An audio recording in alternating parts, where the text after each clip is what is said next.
Hi guys, Long White Mane here, and this is a channel where if you can grow your hair to your butt, you'll never have a bad hair day in your life. Hair is up today, or tonight. The reason for that is my roommate he's got diabetes. Sorry for the earthquake there. He's got diabetes as well as pain management problems. He's got neuropathy in both feet and in his left arm, and I am menopausal. So he has the house at 80 degrees. If I put my hair down, I am going to wind up looking like something that just walked out of an Amazon forest. I mean, I can't take that kind of heat, but hey, I'd rather him be comfortable because I can take the heat, I guess. That and because he's in such pain, why add on more crap to the guy's life, Quick mention on Kuckian. Kuckian, on my Twitter feed this morning, I saw a card that Kuckian did that said triggered the internet, blah ha ha ha ha, like he thought it was a big old joke. I like that. Sociopath thinking that what he did to Peter Mon was a joke. Really? If you're still following Kuckian, you really want to evaluate your life and your morals, because the man is a monster. You just don't accuse somebody of pedophilia. It's not funny. I don't know on what planet it's funny, but it's certainly not funny on planet Long White Mane. And I also mentioned previously that I'm a fan of Karina Kaboom. And she posted a video today on Manny MUA, surprise, surprise, his new cosmetic line, and also on another influencer that I'm just not familiar with. That's just me. I'm not going to say anything. The thing that did bother me, though, is she did not post anything on the Peter Mon situation, which I kind of hoped she would, in light of the fact that she's been identified as a Kuckian supporter. So if she is a supporter of his, more power to her. It's her life. She can do what she likes. But I also, like I said before, I also have to I have to watch who I support, and I just cannot support a Kuckian. It's just not me. I still don't understand. I'll probably live till I'm, 90, God forbid, and I'll never understand why he did what he did and thought it was funny. Okay, on the mental illness barometer today, in today's weather, we have no antidepressant pills, so I am on kind of a small roller coaster. What happens to me, I have bipolar 2 with psychotic features as well as PTSD. Nothing's triggering the PTSD. I don't think anything will. I'll go into that probably in another video. But as far as my bipolar goes, I do things without antidepressants on board. I do things like cry at, Sonic commercials or something, just dumb stuff. And I'm not saying it's dumb for somebody else to cry at Sonic commercials. It's just not what I want to do. It's just not me.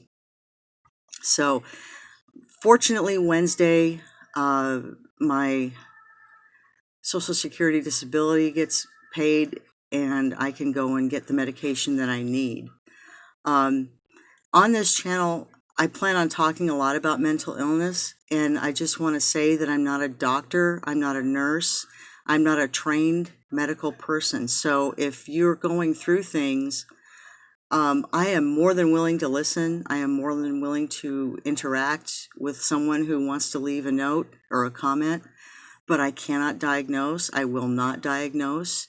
If I am a mental health advocate, so if you're in the state of Texas and you need help as far as maybe where to go to get help for yourself, I am more than willing to do that with you, because I just think this, there's so many,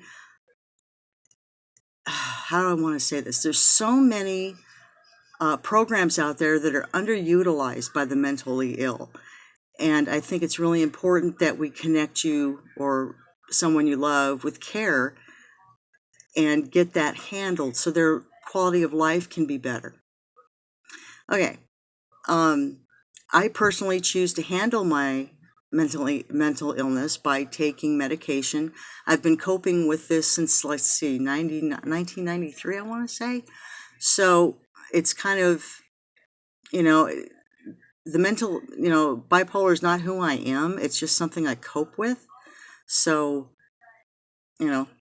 that's just the way it is. I know that people are going to see this and write things like, why are you taking medication? You should be going the holistic way, or you should be doing this way. That's my choice, and I'm just going to ask you to accept that in the same way that I certainly accept the way, people cope with their mental illness. There are people that do it strictly by diet and vitamins and minerals, things like that. If it's working for you, if the method that you're using is working for you, then I respect it. Now, having said that, so many of the people that we know and even ourselves use illicit substances, cocaine, opiates, various, whatever other drugs are out there, even marijuana, to try to self-medicate our symptoms. I've got 3 questions to ask you. Okay, if you're self-medicating with illicit or illegal substances, including alcohol, even though it's not illegal, it's still not a good idea to be drinking booze and being bipolar or depressed. If you're still doing those substances, has your life improved at all?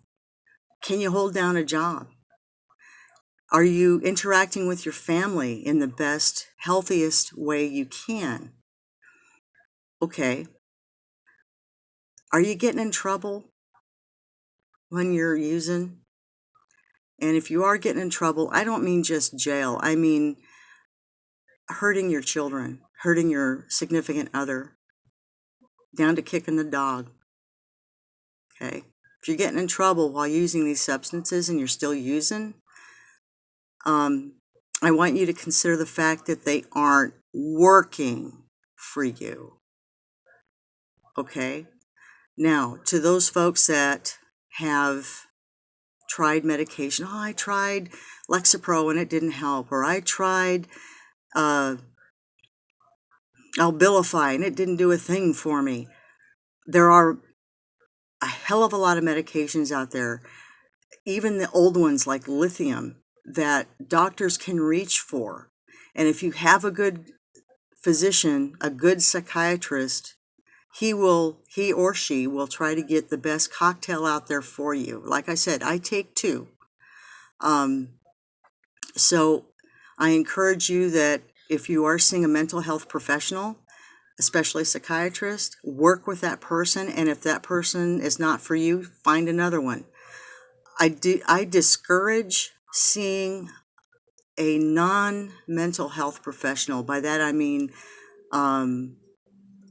people who, like general practitioners, great doctors. You go to them with zits, colds, sore throat, flu, they can handle it. They're good. They're good at what they do. But there's so much to mental health. They're not the best first choice when you've got a serious mental illness like bipolar or schizophrenia, for that matter. That's my opinion. If you don't like it, say it in the comments, but you'll never change my mind. Let's see. Other than that, I think that's about it. Don't know a whole real lot. Oh, good news today. Dallas County Jail population is down for the first time in years. That's kind of cool. People chose to stay with their families and friends for Christmas rather than go to jail. That's always good news. I guess that's about it for today. If you have any questions for me about me or my illness, please ask. I've got nothing really to hide. There's certain things that I will keep private. The medications I take, that's going to stay private. Not that it's none of your business, but I'm not an advertising campaign for the drugs that I take. They're not paying me. I'm buying them. So until they do make me a spokesperson, sorry about you. Not going to answer that question. I guess that's it. Thank you so much for watching. Like I said, have a great new year, and I'll talk to you soon. Bye.